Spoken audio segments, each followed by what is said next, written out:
ജലീൽ ഡോക്ടറാണ് തുടങ്ങുന്നത്. ജലീൽ ഡോക്ടർ ഇപ്പം കുറെ ക്വസ്റ്റ്യൻ ബേസ്ഡ് ഈ ടോപ്പിക്കിലെ ക്വസ്റ്റ്യൻ ബേസ്ഡ് ആയിട്ടുള്ള കുറെ പ്രിപ്പയർ ചെയ്തിട്ടുണ്ട്. അപ്പൊ സാറിന്റെ ഒരു ലെക്ചർ കഴിഞ്ഞതിന് ശേഷം നമുക്കൊരു ഡിസ്കഷൻ പോലെ വെക്കാന്നാണ് വിചാരിക്കുന്നത്. ഓക്കെ, അപ്പൊ ഡോക്ടർ ഒരു ചെറിയൊരു ഇൻട്രൊഡക്ഷൻ പറഞ്ഞങ്ങ് തുടങ്ങിക്കോളൂ. നമ്മുടെ ഇന്നത്തെ പ്ലാൻ എങ്ങനെയാണെന്ന് ഒന്ന് ഡീറ്റെയിൽ ചെയ്തിട്ട്. ഓക്കെ. പീഡിയാട്രിക്സിൽ നമ്മൾ ഡെവലപ്മെന്റും ഡെന്റീഷൻ പിന്നെ ബ്രസ്റ്റ് ഫീഡിങ് ആൻഡ് ന്യൂട്രീഷൻ, ഇതാണ് നമ്മൾ കവർ ചെയ്യാൻ ഉദ്ദേശിക്കുന്ന ടോപ്പിക്.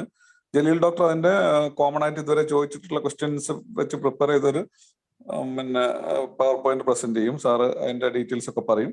എനിക്ക് തോന്നുന്നത് നമുക്ക് ആവശ്യമുള്ള കാര്യങ്ങൾ മാത്രമേ ജലീൽ ഡോക്ടർ പറയുന്നുണ്ടാവുള്ളൂ. അതായത് PSC നമ്മൾ മെഡിസിന്റെ ഒരു പാർട്ടായിട്ടാണല്ലോ പീഡിയാട്രിക്സ് വരുന്നത്. അപ്പൊ പീഡിയാട്രിക്സിന്റെ അത്ര എന്താണ് ബേസിക് ക്വസ്റ്റ്യൻസ് ആണ് സാധാരണ കണ്ടുവരുന്നത്. അതനുസരിച്ച് ഒരു പ്രിപ്പറേഷൻ ആണ്. അതിനുശേഷം സാറിന്റെ പ്രസന്റേഷന് ശേഷം നമുക്ക് കുറച്ച് മറ്റ് സോണി ഡോക്ടർ നമ്മൾ എന്തെങ്കിലും എക്സ്ട്രാ ആഡ് ചെയ്യാൻ ഉണ്ടെങ്കിൽ മാത്രമേ നമ്മൾ പറയുന്നുള്ളൂ. ജലീൽ ഡോക്ടറിനെ പറ്റി പറയുകയാണെങ്കിൽ ഒരുപാട് ക്ലാസ്സുകൾ എടുത്തിട്ടുള്ള എക്സ്പീരിയൻസ് ഉള്ളൊരു ഡോക്ടറാണ്. പിന്നെ കോമ്പറ്റേറ്റീവ് എക്സാമിനേഷൻ ആയാലും അല്ലാതെ പല രീതിയിലുള്ള ക്ലാസ്സുകളിലും വളരെ അട്രാക്റ്റീവ് ആയിട്ടുള്ള ക്ലാസ്സാണ്. അതാണ് നമ്മൾ ഇതിലേക്ക് സാറിനെ ക്ഷണിച്ചത്. അപ്പോൾ സാറ് വളരെ സന്തോഷത്തോടെ ക്ഷണം സ്വീകരിച്ചു. ഇനി ഏതായാലും ഞാൻ കൂടുതൽ പറയുന്നില്ല, ജലീൽ ഡോക്ടറോട് ക്ലാസ്സിലേക്ക് പോകാൻ പറ. ജലീൽ ഡോക്ടറെ. ഓക്കെ ഡോക്ടറെ സ്റ്റാർട്ട് ചെയ്യല്ലേ? സ്റ്റാർട്ട് ചെയ്യാം. സ്ക്രീൻ ഷെയർ ചെയ്യട്ടെ. സാർ സ്റ്റാർട്ട് ചെയ്യല്ലേ അല്ലേ? വോയിസ് ക്ലിയർ അല്ലേ? സ്റ്റാർട്ട് ചെയ്യാം, കുഴപ്പമില്ല. വോയിസ് ക്ലിയർ അല്ലേ ഡോക്ടറെ? കേൾക്കുന്നില്ലേ? ക്ലിയർ ആണ്. ഓക്കെ, സ്ലൈഡ് കാണുന്നുണ്ടോ? ഷെയറിംഗ് ആയില്ല, വരുന്നുണ്ടോ? ഓക്കെ, വന്നു. ഞാൻ സ്ലൈഡ് ഒന്ന് മാറ്റട്ടെ. സെക്കൻഡ് സ്ലൈഡ് വരുന്നുണ്ടോ? ഉണ്ട്. Okay. Thank you doctor Binu. Thank you Ashok Kumar sir. നല്ലൊരു ഉദ്യമമാണ് ചെയ്തുകൊണ്ടിരിക്കുന്നത്. ബിനു ഡോക്ടർ എന്നോട് പല പ്രാവശ്യം പറഞ്ഞിട്ടുണ്ട് ഇങ്ങനെ ഒരു ക്ലാസ് നടക്കുന്നുള്ള കാര്യം. അശോക് കുമാർ സാർ അതിന് നേതൃത്വം കൊടുക്കുന്നതും ഇതുപോലെ ഒരു കൂട്ടായ്മയും വളരെ സന്തോഷം. നിങ്ങളുടെ കൂടെ ജോയിൻ ചെയ്യാൻ പറ്റിയതിലും എനിക്ക് സന്തോഷമുണ്ട്. പരമാവധി ഉപയോഗപ്പെടുത്തുക. ബിനു ഡോക്ടറുടെ കീഴിൽ ബിനു ഡോക്ടറുടെ ഫ്രണ്ട്സ് ആയിട്ട് കുറെ പേരുണ്ട്, നല്ല ഫാക്കൽറ്റീസ് ഉണ്ട്. ബിനു ഡോക്ടർ നിങ്ങൾ നന്നായിട്ട് ഉപയോഗപ്പെടുത്തുകയാണെന്നുണ്ടെങ്കിൽ ഇത് കുറെ നമുക്ക് പ്രയോജനകരമായ കുറെ പോയിന്റ്സുകൾ കിട്ടാൻ സാധിക്കുമെന്ന് തോന്നുന്നു. ഞാനും കുറെ ഏറെ പഠിച്ചത് ബിനു ഡോക്ടറാണ്. എൻ്റെ ഒരു ഫ്രണ്ടും ടീച്ചറും ഒക്കെയാണ് ബിനു ഡോക്ടർ എന്ന് പറയുന്നത്. കഴിഞ്ഞ PSCയുടെ സമയത്തും ഞങ്ങൾ ചെറിയൊരു ഗ്രൂപ്പൊക്കെ ഉണ്ടാക്കിയിട്ട് ഡിസ്കഷനൊക്കെ ഉണ്ടായിരുന്നു. അപ്പോൾ ആ സമയത്തും നമുക്ക് കുറെ കാര്യങ്ങളൊക്കെ ഡിസ്കസ് ചെയ്യാൻ പറ്റിയിട്ടുണ്ട്. ഞാൻ കുറച്ച് ക്വസ്റ്റ്യൻസ് നോക്കി, പ്രീവിയസ് ക്വസ്റ്റ്യൻസ് കുറെ നോക്കി. പീഡിയാട്രിക്സ് എന്ന് പറഞ്ഞാൽ അറിയാൻ പറ്റും, ചോദിക്കാൻ ചാൻസ് ഉള്ള കുറച്ച് ക്വസ്റ്റ്യൻസേ ഉള്ളൂ. അതുകൊണ്ട് നമുക്ക് എല്ലാം ഒന്ന് ഡിസ്കസ് ചെയ്യുക എന്നുള്ളത് ഒരു സ്മാർട്ട് ആയിട്ടുള്ള ഒരു തീരുമാനമാണെന്ന് തോന്നില്ല. അതുകൊണ്ട് ക്വസ്റ്റ്യൻസ് വന്ന ആ ഒരു ഏരിയ, ഏതൊക്കെ ഏരിയയിൽ നിന്നാണ് ക്വസ്റ്റ്യൻസ് വന്നത്, അത് നമുക്ക് എങ്ങനെ ആൻസർ ചെയ്യാം എന്നുള്ളതാണ് ഞാൻ ചെയ്യാൻ ഉദ്ദേശിക്കുന്നത്. അതെന്തെങ്കിലും പോയിന്റ്സ് ആഡ് ചെയ്യണമെന്നുണ്ടെങ്കിൽ ബിനു ഡോക്ടർ ആഡ് ചെയ്യും. ബിനു ഡോക്ടറിനെ കുറച്ചും കൂടെ ക്വസ്റ്റ്യൻസ് കണ്ട് പരിചയം ഡോക്ടർക്ക് ഉണ്ടാവും. പിന്നെ ഞാൻ നോക്കിയെടുത്തോളം പീഡിയാട്രിക്സിൽ 2 തരത്തിൽ ക്വസ്റ്റ്യൻ വരുന്നുണ്ട്. ഒന്ന് ഡയറക്റ്റ് ആയിട്ടുള്ള സിമ്പിൾ ക്വസ്റ്റ്യൻസ് ഉണ്ട്, കുറെ ക്വസ്റ്റ്യൻസ് ഉണ്ട്. അത് ഏകദേശം ഒരു ധാരണയുള്ള ആൾക്കാർക്ക് എല്ലാം ആൻസർ ചെയ്യാൻ പറ്റുന്ന കുറച്ച് സിമ്പിൾ ക്വസ്റ്റ്യൻസ് ഉണ്ട്. പിന്നെ കുറച്ച് ഡീപ്പായിട്ടുള്ള ക്വസ്റ്റ്യൻസ് ഉണ്ട്. ശരിക്കും ഈ ഡീപ്പായിട്ടുള്ള ഇൻഡയറക്റ്റ് ക്വസ്റ്റ്യൻ ആണ് റാങ്ക് ഡിറ്റർമിനിങ് ക്വസ്റ്റ്യൻ എന്ന് പറയുന്നത്. അതെല്ലാ മേഖലയിലും ആ ക്വസ്റ്റ്യൻ ഉണ്ടാവാം. കുറെ ക്വസ്റ്റ്യൻസ് എല്ലാവർക്കും ആൻസർ ചെയ്യാൻ പറ്റും. കുറച്ച് ക്വസ്റ്റ്യൻസ് ഒരു മോഡറേറ്റ് പഠിച്ച ആൾക്കാർക്ക് ആൻസർ ചെയ്യാൻ പറ്റും. പിന്നെ കുറച്ച് ക്വസ്റ്റ്യൻസ് ഉണ്ട്, അത് സബ്ജക്ട് കുറച്ചും കൂടെ ഡീപ്പായിട്ട് പോയ ആൾക്കാർക്ക് മാത്രമേ ആൻസർ ചെയ്യാൻ പറ്റും. ഞാൻ ആ 2 ആസ്പെക്റ്റിലും നോക്കുന്നുണ്ട്. സാധാരണ ചോദിച്ച ക്വസ്റ്റ്യൻസ് എല്ലാവർക്കും ആൻസർ ചെയ്യാൻ പറ്റുന്ന ക്വസ്റ്റ്യൻസ്, പിന്നെ അതിൽ സബ്ജക്റ്റിൽ കുറച്ചും കൂടെ ഡീപ്പായിട്ട് നന്നായി പ്രിപ്പയർ ചെയ്താൽ ആൻസർ ചെയ്യാൻ പറ്റുന്ന കുറച്ച് ക്വസ്റ്റ്യൻസ്. ഈ ബിനു ഡോക്ടർ പറഞ്ഞ പോലെ ഇത്രയും ടോപ്പിക്സ് ആണ് കവർ ചെയ്യാൻ ഉദ്ദേശിക്കുന്നത്. നമുക്ക് സമയം ഉണ്ടെങ്കിൽ ഇത്രയും ടോപ്പിക്സ് കവർ ചെയ്യാൻ പറ്റുമെന്ന് വിചാരിക്കുന്നു. So first is growth and development. ഇതൊരു വളരെ ഇമ്പോർട്ടന്റ് ആയിട്ട് ഏരിയ ആണ് ഗ്രോത്ത് ആൻഡ് ഡെവലപ്മെന്റ്. സാധാരണ പീഡിയാട്രിക്സിലെ ക്വസ്റ്റ്യൻ എന്ന് പറയുന്നത് മിക്കവാറും ഒരു ക്വസ്റ്റ്യൻ ഇതിൽ നിന്നാവാൻ ചാൻസ് ഉണ്ട്. ഒരു ക്വസ്റ്റ്യൻ നമുക്ക് ഇന്ന് കിട്ടുന്നത് നന്നായിട്ട് പഠിച്ചു കഴിഞ്ഞാൽ ഒരു ക്വസ്റ്റ്യൻ നമുക്ക് കിട്ടും. ഓരോ ക്വസ്റ്റ്യൻ വളരെ ഇമ്പോർട്ടന്റ് ആണ്. അപ്പൊ ഒരു ക്വസ്റ്റ്യൻ കിട്ടുന്ന ഒരു ടോപ്പിക് ഉണ്ടെങ്കിൽ നമ്മൾ കുറച്ച് പ്രാധാന്യം കൊടുത്ത് പഠിക്കുന്നത് നല്ലതായിരിക്കും. Difference between growth and development. അപ്പൊ assessment of growth and assessment of development 2 area ഉണ്ട്. ഗ്രോത്ത് അസസ്മെന്റ് പറയുന്നതാണ് weight, height, head circumference, chest circumference, mid arm circumference, ratio of upper segment to lower segment, ഇത്രയാണ് assessment of ഗ്രോത്തിൽ വരുന്നത്. Assessment of ഡെവലപ്മെന്റിൽ ഒരു 4 area: gross motor, fine motor, social and language development. ഇത്രയും കാര്യങ്ങളെ കുറിച്ച് നമുക്കൊരു ഏകദേശ ധാരണ ഉണ്ടെങ്കിൽ ഈ ഒരു പാർട്ടിലെ ക്വസ്റ്റ്യൻ നമുക്ക് മിസ്സാവില്ല. കുറച്ച് ആലോചിച്ച് ചിന്തിച്ചിട്ട് ആൻസർ ചെയ്യേണ്ട ഒരു ഏരിയ കൂടിയാണ്. നമുക്ക് എന്തൊക്കെയാണ് പോയിന്റ്സ്, മുമ്പ് വന്ന ക്വസ്റ്റ്യൻസിന്റെ ഏരിയകളൊന്ന് നോക്കാം. ഹൈറ്റ് ഇത്രയും പോയിന്റ്സ് നമ്മൾ അറിഞ്ഞിരിക്കണം. അപ്പോ അറ്റ് ബർത്ത് ജനിക്കുന്ന ഒരു കുട്ടിക്ക് 1/2 മീറ്ററാണ് ഹൈറ്റ് ഉണ്ടാകുക, 50 സെന്റിമീറ്റർ. അത് ചോദിച്ചിട്ടുണ്ട്, പല പ്രാവശ്യം ചോദിച്ചിട്ടുണ്ട്. അറ്റ് ബർത്ത് ശരിക്കും ലെങ്ത് ആണ് പറയാ, പിന്നെയാണ് ഹൈറ്റ് പറയുന്നത്. ജനിച്ചോടുന്ന കുട്ടിയുടെ ലെങ്ത് ആണ് പറയാം. അപ്പൊ ലെങ്ത് എന്ന് പറഞ്ഞ ചോദ്യം ഉണ്ടാവാം, അല്ലെങ്കിൽ ഹൈറ്റ് എന്ന് പറഞ്ഞ ചോദ്യം ഉണ്ടാവാം. അപ്പൊ അറ്റ് ബർത്ത് 50 സെന്റിമീറ്റർ. 1 ഇയർ ആകുമ്പോഴേക്കും 75 സെന്റിമീറ്റർ. 1 ഇയറിൽ 75 സെന്റിമീറ്റർ. 4th ഇയറിലാണത് 1 മീറ്റർ ആവുന്നത്. അപ്പൊ ക്വസ്റ്റ്യൻ വന്നിരിക്കുന്നത് when the height becomes double എന്ന് പറഞ്ഞ് 2-3 പ്രാവശ്യം ക്വസ്റ്റ്യൻ ചോദിച്ചിട്ടുണ്ട്. അത് 4th ഇയർ ആണ്. അപ്പൊ 4ാമത്തെ വയസ്സിലാണ് കുട്ടിയുടെ വെയിറ്റ് ആവുന്നത്, ബർത്ത് വെയിറ്റിനേക്കാൾ ഡബിൾ ആവുന്നത്. ഈ 3 പോയിന്റിലാണ് ഹൈറ്റിൽ ക്വസ്റ്റ്യൻ വരാൻ ഒരു ഇക്വേഷൻ ഉണ്ട്. 2 to 12 ഇയേഴ്സിലെ ഹൈറ്റിന്റെ calculation, age in year into 6 + 77. അത് പഠിച്ചോളൂ, എക്സ്ട്രാ പോയിന്റ് ആണ്. ഇനി ആ ഏരിയ നിന്നാണ് ക്വസ്റ്റ്യൻ വരുന്നതെങ്കിൽ ആൻസർ ചെയ്യാൻ പറ്റിയല്ലോ, അതുകൊണ്ടാണ്. പക്ഷെ ക്വസ്റ്റ്യൻ അങ്ങനെ കണ്ടിട്ടില്ല. ഈ 3 ഏരിയ നിന്നാണ് ക്വസ്റ്റ്യൻ കണ്ടത്. ബർത്ത് ഹൈറ്റ്, ഫസ്റ്റ് ഇയറിലെ ഹൈറ്റ്, 4th ഇയറിലെ ഹൈറ്റ്, അല്ലെങ്കിൽ ഹൈറ്റ് ഡബിൾ ആവുന്നത് എപ്പോഴാണ്. പിന്നെ ഒരു പോയിന്റ് പറയുന്നത് 2 to 2.5 ഇയറില് അഡൽട്ട് ഹൈറ്റിന്റെ ഹാഫ് ഹൈറ്റ് ആയിരിക്കും കുട്ടിക്കുണ്ടാവും. അതായത് 2 to 2.5 ഇയറിൽ ഒരു കുട്ടിയുടെ ഹൈറ്റ് എത്രയാണോ അതിന്റെ ഡബിൾ ആയിരിക്കും ആ കുട്ടി വലുതായാൽ ആ കുട്ടിക്ക് ഹൈറ്റ് ഉണ്ടാവും. ഇത്രയും പോയിന്റ്സ് ആണ് ഹൈറ്റിൽ നമ്മൾ അറിഞ്ഞിരിക്കണം. ക്ലിയർ ആണെന്ന് വിചാരിക്കുന്നു. ദെൻ വെയിറ്റ്, ഇതാണ് വേറെ ഏരിയ. ചിലപ്പോൾ ഡയറക്റ്റ് ആയിട്ട് തന്നെ വെയിറ്റിന്റെ ക്വസ്റ്റ്യൻ വരാം, ചിലപ്പോൾ ഇൻഡയറക്റ്റ് ക്വസ്റ്റ്യൻ ഉണ്ടാവാം. ബർത്ത് വെയിറ്റ്, ഇന്ത്യൻ സിനാരിയോയിൽ ബർത്ത് വെയിറ്റ് 2.5 to 3 കിലോഗ്രാം. അതും ചോദിച്ചിട്ടുണ്ട്, പല ക്വസ്റ്റ്യൻസിലും കണ്ടിട്ടുണ്ട്. What is the birth weight of an Indian child? Indian ചൈൽഡിന്റെ സിനാരിയോ ആണിത്. 2.5 to 3 കിലോഗ്രാം. ഇങ്ങനെ ക്വസ്റ്റ്യൻ വരാം. പിന്നെ ഒരു ഓപ്ഷൻ കണ്ടത് മോർ ദാൻ 2.5 കിലോഗ്രാം എന്നുള്ളതാണ് വേറെ ഓപ്ഷൻ. അതായത് ലെസ് ദാൻ 2.5 അല്ല, അതാണ് ഏറ്റവും കൂടുതൽ മനസ്സിലാക്കേണ്ടത്. ലെസ് ദാൻ 2.5 എന്ന് പറയുന്നത് ലോ ബർത്ത് വെയിറ്റ് ആണ്. അപ്പൊ 2.5നേക്കാൾ കൂടുതലായിരിക്കും. റേഞ്ച് എന്ന് പറയുന്നത് 2.5 to 3 കിലോഗ്രാം ആണ്. ഈ പോയിന്റ് എന്തായാലും ഓർത്തിരിക്കണം, പല കാൽക്കുലേഷൻസിലും നമുക്കിത് ആവശ്യമുണ്ടാവും. പിന്നെ വെയിറ്റ് ഡബിൾ ആവുന്നത്, ട്രിപ്പിൾ ആവുന്നത് 4 times, 5 times, 7 times, 10 times. ഇത് ഓർക്കാൻ പറ്റുന്നതൊക്കെ ഓർത്ത് വെക്കുക. ഡബിൾ 5th മന്തിലാണ്, അത് ചോദിച്ചിട്ടുണ്ട്. ട്രിപ്പിൾ ഫസ്റ്റ് ഇയറിലാണ്, അതും ചോദിച്ചിട്ടുണ്ട് പല പ്രാവശ്യവും. ഈ 2 കാര്യം ഓർത്തിരിക്കും. ബർത്ത് വെയിറ്റ് 3 കിലോഗ്രാം ആണെന്നുണ്ടെങ്കിൽ 1 ഇയർ ആവുമ്പോഴേക്ക് കുട്ടിയുടെ വെയിറ്റ് എന്ന് പറയുന്നത് 9 കിലോഗ്രാം ഉണ്ടാവും. അതാണ് ഒരു കാൽക്കുലേഷൻ. ഓക്കെ, വെയിറ്റ് ഡബിൾ ആവുന്നത് 5th മന്തിലാണ്, പക്ഷെ ഹൈറ്റ് ഡബിൾ ആവുന്നത് 4ാമത്തെ വയസ്സിലാണ് കേട്ടോ, 4th ഇയറിലാണ്. മാറിപ്പോറത്, ഹൈറ്റ് ഡബിൾ ആവുന്നത് 4th ഇയറിലും വെയിറ്റ് ഡബിൾ ആവുന്നത് 5th മന്തിലും. ഫസ്റ്റ് ഇയർ ആകുമ്പോഴത്തേക്ക് വെയിറ്റ് ട്രിപ്പിൾ ആവും. ഓക്കെ, ദെൻ സെക്കൻഡ് ഇയറിൽ 4 times, തേർഡ് ഇയറിൽ 5 times, 7th ഇയറിൽ 7 times, 10 ഇയറിൽ 10 times. അത് ഓർക്കാൻ എളുപ്പമാണ് അല്ലെ. 7 year 7 times, 10 year 10 times. അതൊന്നും ക്വസ്റ്റ്യനിൽ കണ്ടിട്ടില്ല. ആദ്യത്തെ ഒരു 3-4 മാത്രമേ ക്വസ്റ്റ്യനിൽ കണ്ടിട്ടുള്ളൂ. പക്ഷെ പഠിച്ചു വെച്ചോളൂ, അപ്പൊ അതിന് ചോദിക്കണമെന്നില്ലല്ലോ. അത്ര വലിയ ബുദ്ധിമുട്ടുള്ള ഒരു കാൽക്കുലേഷൻ ഒന്നും തോന്നുന്നില്ല. ഇത് ഇമ്പോർട്ടന്റ് പാരാമീറ്റർ ആണ്, ഓർത്ത് വെക്കാൻ പറ്റുന്ന ഒരു ഓർത്ത്. വേറെ ഇക്വേഷൻ ഉണ്ട് വെയിറ്റ് കാൽക്കുലേറ്റ് ചെയ്യാനുള്ള. ഇത് അത്ര ഇമ്പോർട്ടന്റ് എനിക്ക് തോന്നിയിട്ടില്ല, പക്ഷെ 1-2 ആൾക്കാരൊക്കെ സംശയം ചോദിച്ചിരുന്നു.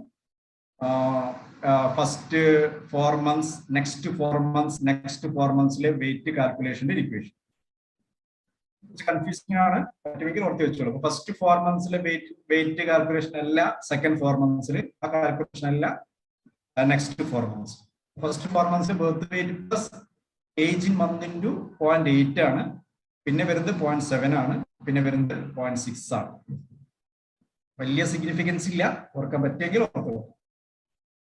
Then 1 year to 6 year, age in year into 2 plus 8. ആ ഒരു ഇക്വേഷൻ ഉണ്ട്. 1 year to 6 year, age in year into 2 plus 8. Weight calculation. Weight കാൽക്കുലേഷനിൽ ഇമ്പോർട്ടന്റ് ആയിട്ടുള്ള പോയിന്റ്സ് എന്ന് പറയുന്നത് ഈ പോയിന്റ് തന്നെയാണ് കേട്ടോ. ഇതെന്തായാലും അറിഞ്ഞിരിക്കണം. ഓക്കെ, വേറെ ഇമ്പോർട്ടന്റ് പാരാമീറ്റർ ആണ് ഹെഡ് സർക്കംഫറൻസ്. ഹെഡ് സർക്കംഫറൻസ് ഞാൻ നേരത്തെ പറഞ്ഞതുപോലെ വെയിറ്റും ഹൈറ്റും ഒക്കെ എല്ലാവർക്കും അറിയാൻ പറ്റും. ഹെഡ് സർക്കംഫറൻസ് അതിന്റെ അടുത്ത ലെവലിൽ പഠിച്ച ആൾക്കാർക്ക് മാത്രമേ അറിയാൻ പറ്റും. ഇതൊരു റാങ്ക് ഡിറ്റർമിനിങ് ക്വസ്റ്റ്യൻ നമുക്ക് കാണാൻ പറ്റും. ക്വസ്റ്റ്യൻ ചോദിച്ചിട്ടുണ്ട്. ഹെഡ് സർക്കംഫറൻസ് ബർത്തിൽ 2-3 പോയിന്റ് ഇതിലുള്ളൂ, എല്ലാം പഠിക്കേണ്ട. ബർത്തിലെ ഹെഡ് സർക്കംഫറൻസ് എന്ന് പറയുന്നത് 35 centimetre. That is very very important. ബർത്തില് 35 സെന്റിമീറ്റർ. 1 ഇയറില് 45 സെന്റിമീറ്റർ. അത് ഇമ്പോർട്ടൻ്റ് ആണ്. ബർത്ത് 35 സെന്റിമീറ്റർ, 1 ഇയറില് 45 സെന്റിമീറ്റർ. പിന്നെ ഇമ്പോർട്ടൻ്റ് ആയിട്ടുള്ളത് 12th ഇയറിലാണ്. 12th ഇയറിൽ 52 സെന്റിമീറ്റർ. അതാണ് മാക്സിമം ഹെഡ് സർക്കംഫറൻസ് എന്ന് പറയുന്നത് 52 സെന്റിമീറ്റർ. അപ്പൊ 12 ഇയർ ആകുമ്പോഴേക്കും കുട്ടിയുടെ തലയുടെ വലിപ്പം ഏകദേശം ഒരു അഡൽട്ടിന്റെ തലയുടെ വലിപ്പത്തിന്റെ അടുത്തേക്ക് എത്തിയിരിക്കും 12 വയസ്സാകുമ്പോഴേക്കും. ആ സർക്കംഫറൻസ് എന്ന് പറയുന്നത് 52 സെന്റിമീറ്റർ. 3 പോയിന്റ് ഓർത്തിരിക്കുക. Birth 35 centimetre, first year 45 centimetre, 1 year 52 centimetre. ഈ 3 പോയിന്റ്സ് ഓർത്തിരിക്കും. This is the head circumference. പിന്നെ അടുത്തതാണ് ചെസ്റ്റ് സർക്കംഫറൻസ്. ചെസ്റ്റ് സർക്കംഫറൻസും ബർത്തിൽ ഇതെല്ലാം ഇമ്പോർട്ടൻ്റ് ആണ് കേട്ടോ. ബർത്തിൽ ചെസ്റ്റ് സർക്കംഫറൻസ് എന്ന് പറയുന്നത് 3 centimetre less than head circumference. അത് എന്താണെന്നുണ്ടെങ്കിൽ കുട്ടികളുടെ തലയാണ് വലുത്. നമ്മൾ സാധാരണ അഡൽട്ടില് ശരീരമാണ് വലുത്, തല ചെറുതാണ് അല്ലെ.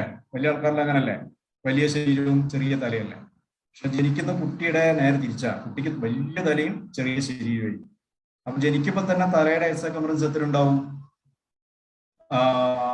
Head circumference 35 centimetre. പക്ഷെ ചെസ്റ്റ് സർക്കംഫറൻസ് 32 സെന്റിമീറ്റർ ഉണ്ടാവും. ക്ലിയർ അല്ലേ? പിന്നെ അത് രണ്ട് ഈക്വൽ ആവുന്നത് ഫസ്റ്റ് ഇയറിലാണ്. ഫസ്റ്റ് ഇയർ ആകുമ്പോഴേക്ക് ചെസ്റ്റ് ശരീരം കുറച്ചും കൂടെ വലുതാവാൻ തുടങ്ങും. പക്ഷെ അത്ര തല വലുതാവില്ല.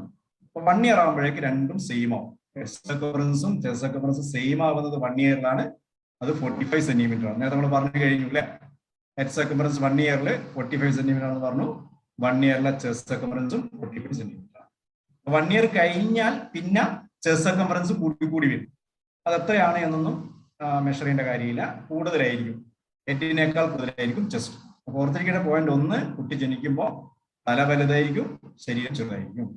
തലയുടെ ഹെഡ് സർക്കംഫറൻസ് എന്ന് പറയുന്നത് 35 സെന്റിമീറ്റർ ആണ്. അപ്പോഴുള്ള ചെസ്റ്റ് സർക്കംഫറൻസ് പറയുന്നത് 3 സെന്റിമീറ്റർ കുറവാണ്. 1 ഇയർ ആവുമ്പോൾ രണ്ടും ഈക്വൽ ആവും. ഈ മാൽനറിഷ്ഡ് ചൈൽഡിൽ ചെസ്റ്റ് സർക്കംഫറൻസ് കുറവായിരിക്കും. അതാണ് മാൽനറിഷ്മെന്റിന്റെ കാരണം. മാൽനറിഷ്മെന്റിൽ ശരീരം ചെറുതാവാൻ ചാൻസ് ഉണ്ടല്ലോ. അപ്പൊ 1 വയസ്സ് കഴിഞ്ഞിട്ടും കുട്ടിയുടെ ചെസ്റ്റ് സർക്കംഫറൻസ് കുറവാണെന്നുണ്ടെങ്കിൽ that is a sign of മാൽന്യൂട്രീഷന്റെ സൈനാണ്.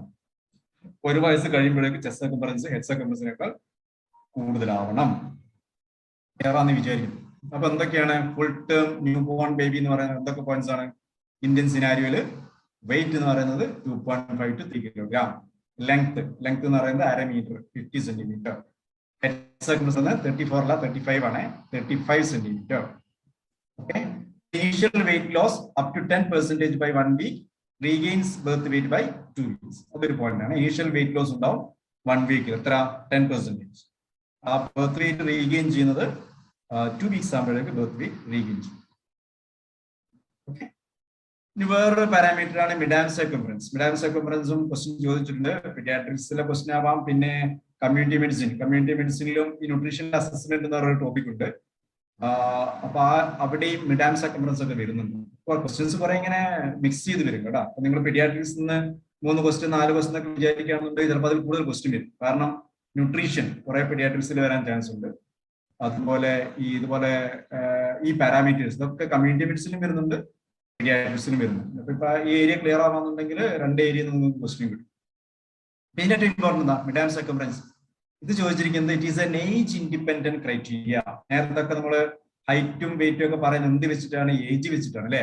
ഒരു പ്രായത്തിൽ 1 വയസ്സാകുമ്പോൾ ഇത്ര ഹൈറ്റ്, 1 വയസ്സാകുമ്പോൾ ഇത്ര വെയിറ്റ്, 2 വയസ്സാകുമ്പോൾ ഇത്ര ഹൈറ്റ്, 2 വയസ്സാകുമ്പോൾ ഇത്ര വെയിറ്റ്, അങ്ങനെയാണ് പറയുന്നത്.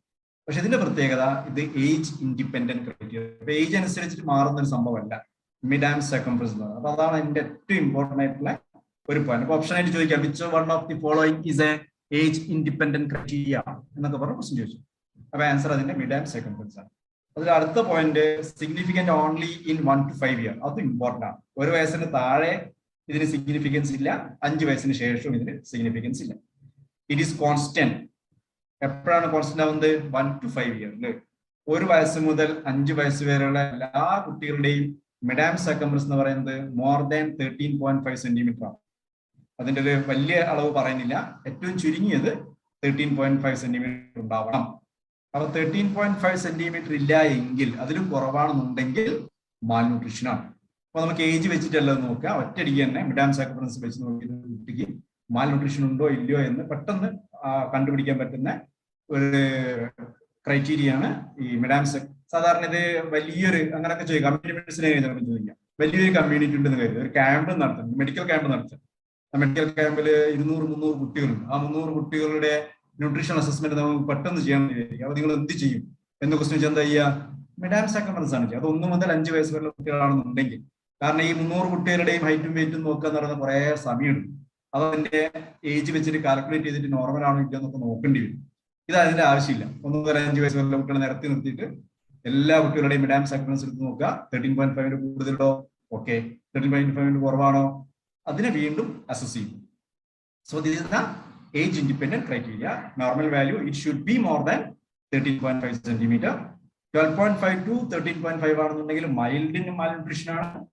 12.5 കുറവാണെന്നുണ്ടെങ്കിൽ സിവിയർ മാൽന്യൂട്രീഷൻ. അതിനൊരു ടെസ്റ്റിന് ബാങ്കിൾ ടെസ്റ്റ് എന്ന് പറയുന്ന ഒരു ടെസ്റ്റ് ഉണ്ട്. അത് അളന്നു നോക്കുന്നതിന് പകരം ഒരു വള കൈയിലേക്ക് ഇട്ട് കൊടുക്കുകയാണ് ചെയ്യുക. വള ഒരു 4 സെന്റിമീറ്റർ ഡയമീറ്റർ ഉള്ള വള കയ്യിലേക്ക് ഇട്ട് കൊടുത്തിട്ട് മുകളിൽ വരെ ഇങ്ങനെ കയറ്റി നോക്കും. എന്നിട്ട് ഇവിടെ വരെ കയറി പോകുന്നുണ്ടോ ഇല്ലയോ നോക്കും. കയറുന്നുണ്ടെങ്കിൽ അതിന്റെ അർത്ഥം എന്താണെന്നുണ്ടെങ്കിൽ മിഡാം സർക്കംഫറൻസ് 13.5 കുറവാണ്, മാൽന്യൂട്രീഷൻ ഉണ്ട് തന്നെ. മുകളിലേക്ക് കയറുന്നില്ല എങ്കിൽ കുട്ടി കുഴപ്പമില്ല, കുട്ടി ന്യൂട്രീഷണലി ഫിറ്റ് ആണ് എന്നുള്ള ബാങ്കിൾ ടെസ്റ്റ് എന്നുള്ള ഒരു പേരും കൂടെ ഓർത്തിരിക്കുക. 2-3 പോയിന്റ് ആണ് ഇതിൽ ഓർക്കാനുള്ളത്. മിഡാം സർക്കംഫറൻസിലെ ഏജ് ഇൻഡിപെൻഡന്റ് ക്രൈറ്റീരിയ 1 to 5 ഇയറിലാണ് ഇത് നോക്കുക. Normal value more than 13.5. വേറൊരു പാരാമീറ്റർ ആണ് upper segment to lower segment ratio. Upper segment ratio, lower segment ratio. നേരത്തെ നമ്മളൊരു 12 വയസ്സ് പറഞ്ഞു അല്ലെ? എവിടെയാ 12 വയസ്സ് പറഞ്ഞത്? ഹെഡ് സർക്കംഫറൻസ്, അഡൽട്ടിന്റെ ഹെഡ് സർക്കംഫറൻസ് ആവുന്നത് 12ാമത്തെ വയസ്സിലാണെന്ന് 52 സെന്റിമീറ്റർ ഒരു പോയിന്റ് പറഞ്ഞു അല്ലെ? ആ 12 ഇയർ എന്ന് പറയുന്നത് പലപ്പോഴും ഈ അഡൽട്ട് പാരാമീറ്റേഴ്സ് വരുന്ന ഒരു ഇയർ ആണ് 12 ഇയർ എന്ന് പറയുന്നത്. സാധാരണ ഒരു അഡൽട്ട് എന്ന് പറഞ്ഞാല് upper segment to lower segment ratio എന്ന് പറയുന്നത് 1:1 ആണ്. അപ്പർ സെഗ്മെന്റ് എന്ന് പറഞ്ഞാൽ vertex to pubic symphysis. Pubic symphysis വരെ, വെർട്ടെക്സ് മുതൽ പിബിക് സിംഫസിസ് വരെയാണ് അപ്പർ സെഗ്മെന്റ്. പിബിക് സിംഫസിസ് മുതൽ ഹീല് വരെയാണ് ലോവർ സെഗ്മെന്റ്. 12 വയസ്സിന്റെ മുകളിലേക്ക് ആകുമ്പോഴേക്കും അത് 1:1 ആവും. അതായത് അപ്പർ സെഗ്മെന്റും ലോവർ സെഗ്മെന്റും പ്രൊപ്പോർഷൻ ഈക്വൽ ആയിരിക്കും, 1:1 ആയിരിക്കും. പക്ഷെ കുട്ടികളില് നേരത്തെ പറഞ്ഞതുപോലെ അപ്പർ സെഗ്മെന്റ് വലുതായിരിക്കും, ലോവർ സെഗ്മെന്റ് ചെറുതായിരിക്കും. അപ്പൊ കുട്ടികളുടെ ബോഡി പ്രൊപ്പോർഷനെ കുറിച്ച് നമുക്കൊരു ധാരണ ഉണ്ടോ ഇല്ലയോ എന്നാണ് ഈ ക്വസ്റ്റ്യൻസ് കൊണ്ട് ഉദ്ദേശിക്കുന്നത്. നമ്മൾ പറഞ്ഞു തല വലുതാണെന്ന് പറഞ്ഞു, പിന്നെ ഇപ്പൊ നമ്മൾ പറയുന്നു അപ്പർ സെഗ്മെന്റ് വലുതാണെന്ന് പറഞ്ഞു. അപ്പൊ ഒരു കുട്ടി ജനിക്കുമ്പോൾ ആ കുട്ടിയുടെ അപ്പർ സെഗ്മെന്റ് എന്ന് പറയുന്നത് ലോവർ സെഗ്മെന്റിനേക്കാൾ ഒരുപാട് കൂടുതലായിരിക്കും. 1.8:1 എന്നുള്ളതാണ് ആ റേഷ്യോ. ഓക്കെ, 1:1 ആവുന്നത് 10 to 12 ഇയേഴ്സിലാണ്. 10 to 12 years. ഓക്കെ, ഇനി ഇത് മാറിക്കഴിഞ്ഞാൽ എന്താ പ്രശ്നം? ഈ അപ്പർ സെഗ്മെന്റ് 12 ഇയർ കഴിഞ്ഞാൽ 2 ഈക്വൽ ആണെന്ന് നമ്മൾ പറഞ്ഞു കഴിഞ്ഞു അല്ലെ? 12 ഇയറിന് ശേഷവും ഈ അപ്പർ സെഗ്മെന്റ് വലുതാണെങ്കിൽ ഹൈപ്പോതൈറോയിഡിസം റീകാറ്റസ് ആവാൻ ചാൻസ് ഉണ്ട്. അപ്പർ സെഗ്മെന്റ് വലുതാണ്. 12 ഇയറിന് ശേഷം ലോവർ സെഗ്മെന്റ് ആണ് വലുതാണെന്നുണ്ടെങ്കിൽ that may be a disorders of spine, ഒരു ഇൻഡിക്കേഷൻ ആവാം. Okay, this is important of upper segment to lower segment. ഇതാണ് വേറൊരു ഏരിയ, അസസ്മെന്റ് ഓഫ് ഡെവലപ്മെന്റ്. അപ്പോൾ ഇത്രയും പറഞ്ഞത് ഗ്രോത്ത് അസസ്മെന്റ് ആണ്.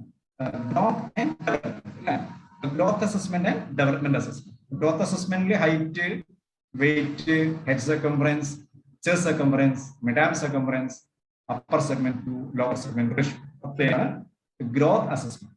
ഇത് ഡെവലപ്മെന്റ് അസസ്മെന്റ്. ഡെവലപ്മെന്റിൽ gross motor, fine motor, language and social. ഈ ചാർട്ട് ഞാൻ ഉണ്ടാക്കിയിരിക്കുന്നത് പ്രീവിയസ് ക്വസ്റ്റ്യൻസ് ബേസ് ചെയ്തുള്ള ചാർട്ടാണ്. പറഞ്ഞതുപോലെ ഓർത്തിരിക്കാൻ കുറച്ച് പാടാണ്. അതുകൊണ്ട് ഏറ്റവും ഇമ്പോർട്ടൻ്റ് ആയിട്ട് മാത്രം പഠിക്കുക. അതിന്റെ അപ്പുറത്തേക്ക് വന്നു കഴിഞ്ഞാൽ നമുക്കത് ഒഴിവാക്കേണ്ടി വരും. അങ്ങനെ ചെയ്യാൻ പറ്റും. എല്ലാം പഠിക്കുക എന്ന് പറയുന്നത് it is not possible. Okay, ഒന്ന് ഫസ്റ്റത്തെ ഏറ്റവും ഇമ്പോർട്ടൻ്റ് ആയിട്ടുള്ള social smile. Social smile 2 months ആകുമ്പോഴത്തേക്ക് അച്ചീവ് ചെയ്യണം. ഇതിൽ വേറൊരു പോയിന്റ് ഇവിടെ നോക്കാം. ഏതാണ് ഗ്രോസ് മോട്ടോർ, ഏതാണ് ഫൈൻ മോട്ടോർ, ഏത് ലാംഗ്വേജ്, ഏത് സോഷ്യൽ, അങ്ങനെ നിങ്ങൾ പഠിക്കണമെന്നില്ല. ആ ഏജിൽ ഏതാണ് എന്ന് മാത്രം അറിഞ്ഞതാണ്. പക്ഷെ ഈ ചാർട്ട് വെച്ച് നോക്കി കഴിയുമ്പോൾ നമുക്ക് കുറച്ചും കൂടെ ഓർക്കാൻ എളുപ്പമായിരിക്കും. അതുകൊണ്ടാണ്. അല്ലാതെ അത് ഗ്രോസ് മോട്ടോർ ആണോ ഫൈൻ മോട്ടോർ ആണോ എന്ന് എന്ന് ഓർത്തിരിക്കേണ്ട കാര്യമൊന്നുമില്ല. ഓക്കെ, അപ്പൊ 2 months നിങ്ങൾ ഒരു കാര്യം മാത്രം ഓർത്തിരുന്നാൽ മതി. സോഷ്യൽ സ്മൈൽ അച്ചീവ് ചെയ്യുന്നത് 2 months. അത് പല പ്രാവശ്യം ചോദിച്ച ക്വസ്റ്റ്യൻ ആണ്. It should B achieved before 2 months എന്നുള്ളതാണ്. 2 മാസം കഴിഞ്ഞിട്ടും സോഷ്യൽ സ്മൈൽ അച്ചീവ് ചെയ്തില്ലെങ്കിൽ മെന്റൽ റിട്ടാർഡേഷൻ ഉണ്ട് എന്നുള്ളതാണ്. ഓട്ടിസത്തിന്റെ സിംറ്റം ആവാം, എന്തെങ്കിലും മെന്റൽ റിട്ടാർഡേഷൻസിന്റെ ആവാം, പല പല കാരണങ്ങളാവാം. പക്ഷെ സോഷ്യൽ സ്മൈൽ എന്ന് പറയുന്നത് very very important developmental landmark. 2 months. 3 months neck holding, cooing, recognize mother. 4 months grasp springs when placed in hand. 6 months. 6 months ആണ് ഏറ്റവും ഇമ്പോർട്ടൻറ്റ്. 2 months നമ്മൾ പറഞ്ഞു. അതുപോലെ പിന്നെ ഇമ്പോർട്ടൻ്റ് ആയിട്ടുള്ളതാണ് 6 months. 6 months 3 പല പ്രാവശ്യം മാറി മാറി ചോദിച്ചിട്ടുണ്ട്. സിറ്റിംഗ് വിത്ത് സപ്പോർട്ട്, കൈകുത്തിയിട്ട് ഇങ്ങനെ ഇരിക്കുക, അത് 6ാമത്തെ മാസത്തിലാണ്. മോണോസിലബിൾ എന്ന് പറഞ്ഞാൽ ഒരക്ഷരം മാത്രമേ പറയൂ. മാ, ബാ, പാ എന്നുള്ള ഒരക്ഷരം മാത്രം പറയും. 6 months. Smiles at mirror means കണ്ണാടിയിൽ നോക്കിയിട്ട് കുട്ടി ഇങ്ങനെ ചിരിക്കും. സോഷ്യൽ സ്മൈൽ 2 months ആണ്. Smiles at mirror means 6 months. അപ്പൊ 6 months നമ്മൾ എങ്ങനെ ഓർത്തിരിക്കാം? 6 months എന്ന് പറയുന്നത് കണ്ണാടിയിലെ മുമ്പിൽ ഇരുന്നു കൊണ്ട് കൈകുത്തി ഒരു കുട്ടി ഇങ്ങനെ ഇരിക്കുന്നു, എന്നിട്ട് മാ മാ മാ എന്ന് പറയുന്നു. ആ ഒരു പിക്ചർ മനസ്സിലുണ്ടെങ്കിൽ that is 6 months. Okay, 6 months ഈ 3 പാരാമീറ്ററും ഇമ്പോർട്ടൻ്റ് ആണ്. കണ്ണാടിയുടെ മുമ്പിൽ എഴുതിച്ചിരിക്കുന്നു, കൈകുത്തിയിരിക്കുന്നു, sitting with support. Okay, monosyllable ഒരക്ഷരം മാത്രം പറയും. 6 months. 7 months പാമാർ ഗ്രാസ് അത്ര ഇമ്പോർട്ടൻ്റ് അല്ല. ഇനി വരുന്നത് 9 months ആണ്. 2 months കഴിഞ്ഞാൽ 6 months കഴിഞ്ഞാൽ പിന്നെ ഇമ്പോർട്ടൻ്റ് ആയിട്ടുള്ളത് 9 months ആണ്. 9 months സ്റ്റാൻഡിങ് വിത്ത് സപ്പോർട്ട്, അതൊരു parameter. Then pincer grasp, very very important, repeat ചെയ്ത ക്വസ്റ്റ്യൻ ആണ് pincer grasp. Pincer grasp develop ചെയ്യുന്നത് 9th month. പിൻസർ ഗ്രാസ്പ് എന്ന് പറഞ്ഞാൽ വിരൽ കൊണ്ട് പിടിക്കാൻ പറ്റും. നമ്മൾ പാമാർ ഗ്രാസ്പ് 7th month ആണെന്ന് പറഞ്ഞു, പക്ഷെ അത് ഇതുവരെ ചോദിച്ചിട്ടില്ല, ഞാൻ കണ്ടിട്ടില്ല ക്വസ്റ്റ്യൻ പേപ്പറിലൊന്നും പാമാർ ഗ്രാസ്പ് ഏത് മന്താണെന്നുള്ളത്. പക്ഷെ പിൻസർ ഗ്രാസ്പ് ചോദിച്ചിട്ടുണ്ട്. അപ്പൊ ഒരു സാധനം കുട്ടിക്ക് കൊടുത്തു കഴിഞ്ഞാല് 7 month ഒക്കെ ആകുമ്പോഴേക്കും കുട്ടി കൈ കൊണ്ട് മൊത്തം പിടിക്കുകയാണ് ചെയ്യും. ഓക്കെ, 10 അതിന്റെ ഫൈൻ മോട്ടോർ ഡെവലപ്പ് ചെയ്തിട്ടുണ്ടാവും. 9 month ആകുമ്പോഴേക്കും അത് വിരൽ കൊണ്ട് പിടിക്കാൻ പറ്റും. ഈ വിരൽ കൊണ്ട് പിടിക്കുന്നത് ഫൈൻ മോട്ടോർ ഡെവലപ്മെന്റിന്റെ ഒരു ക്രൈറ്റീരിയ ആണ്. അത് 9 month ഡെവലപ്പ് ചെയ്യുന്നത്. വേണമെന്നുണ്ടെങ്കിൽ സൊണോളജിക്കലി ഇങ്ങനെ നോക്കാം കേട്ടോ, which one of the following develop first എന്നൊക്കെ പറഞ്ഞു, അല്ലെങ്കിൽ which one of the following develop last. ഇപ്പൊ 3 തരും, എന്നിട്ട് ഓരോ ഡെവലപ്മെന്റും ഏത് മാസത്തിലാണ് എന്നറിഞ്ഞാൽ മാത്രമേ ഏതാണ് ഫസ്റ്റ് ഏതാണ് ലാസ്റ്റ് എന്ന് പറയാൻ പറ്റൂ. Pincer grasp is very very important. പിന്നെ ഇവിടെ ബൈസിലബിൾ ആണ്, മാമ ബാബ. അതായത് നേരത്തെ മോണോസിലബിൾ പറഞ്ഞു 6 months ഇല്ലേ, മാ മാ. ഇപ്പം ആ ഒരക്ഷരം തന്നെ 2 പ്രാവശ്യം പറയും, അതാണ് ബൈസിലബിൾ. മമ്മ, പപ്പ, മാമ, ബാബ എന്ന് പറയുന്നതാണ് ബൈസിലബിൾ. അത് 9th month. ഓക്കെ, ഈ 2 പോയിന്റാണ് 9th month ഇമ്പോർട്ടൻ്റ് ആയിട്ടുള്ളത്. ഏതൊക്കെയാണ്? പിൻസർ ഗ്രാസ്, ബൈസിലബിൾ, മാമ, ബാബ. അപ്പം 6th month ഓർക്കുക, 9th month ഓർക്കുക. പാമാർ ഗ്രാസ്പ് പിൻസർ ഗ്രാസ്പിന്റെ മുമ്പേ ആണ് എന്നും ഓർക്കുക. ആദ്യം പാമാർ ഗ്രാസ്പാണ് വരുന്നത്, പിന്നെയാണ് പിൻസർ ഗ്രാസ്പ് വരുന്നത്. Okay, then 1 year. Next important parameter ആയിട്ട് 1 year. 1 year ചോദിച്ചിട്ടുണ്ട്, റിപ്പീറ്റ് ചെയ്ത് ചോദിച്ചിട്ടുണ്ട് 1 year ഒക്കെ. Okay, standing without support, takes few steps വിത്ത് സപ്പോർട്ട്. സ്റ്റാൻഡിങ് വിത്തൗട്ട് സപ്പോർട്ട് ആണ് 1 year. നേരത്തെ നമ്മൾ 9th month സ്റ്റാൻഡിങ് വിത്ത് സപ്പോർട്ട് പറഞ്ഞു, സപ്പോർട്ടോട് കൂടി നിൽക്കണം 9th month. 1 year ആകുമ്പോഴേക്ക് സപ്പോർട്ടൊന്നും ഇല്ലാതെ ഇങ്ങനെ വൺ എന്ന് പറഞ്ഞാൽ വടി പോലെ നിൽക്കണം, വടി പോലെ നിൽക്കുക എന്നതാണ് 1 year. Then build tower of 2 cubes. അതും ഈ build tower of 2 cubes, 4 cubes, 7 cubes അതും ചോദിക്കാറുണ്ട്. അത് നോക്കാം. അപ്പൊ 1 year 2 ക്യൂബ് ബിൽഡ് ചെയ്യണം. ലാംഗ്വേജ് 2 words വിത്ത് മീനിങ്. അപ്പൊ 1 year എന്താണ്? 1 year വടി പോലെ നിൽക്കുന്നു, 2 ക്യൂബ് ഉണ്ടാക്കുന്നു, 2 വാക്കുകൾ സംസാരിക്കുന്നു. That is 1. ഓക്കെ, വടി പോലെ നിൽക്കുന്നു, stand without support, build 2 cubes, say 2 words. 1 year. Okay, 1.5 year അത് ബിൽഡ് ടവർ ഓഫ് 4 cubes. അത് മാത്രമേ ഇമ്പോർട്ടൻ്റ് ആയിട്ടുള്ളൂ, ബാക്കി ചോദിക്കാൻ ചാൻസ് ഇല്ല. Walks well, starts run. നടന്നു തുടങ്ങുന്നത് 1.5 year. 10 words വിത്ത് മീനിങ് 1.5 year. ഒരു ഏറ്റവും ഇമ്പോർട്ടൻ്റ് ആയിട്ടുള്ളത് ബിൽഡ് ടവർ ഓഫ് 4 cubes എന്നതാണ് 1.5 year. 2 year again. 2 year is also important. 2 year. എന്തൊക്കെയാ 2 year? Climb upstairs 2 feet per step at a time. നമ്മൾ സ്റ്റെപ്പ് കയറാൻ തുടങ്ങും 2 വയസ്സാണ്. സ്റ്റെപ്പ് കയറുന്ന 2 year 3 year തമ്മിൽ വ്യത്യാസമുണ്ട്.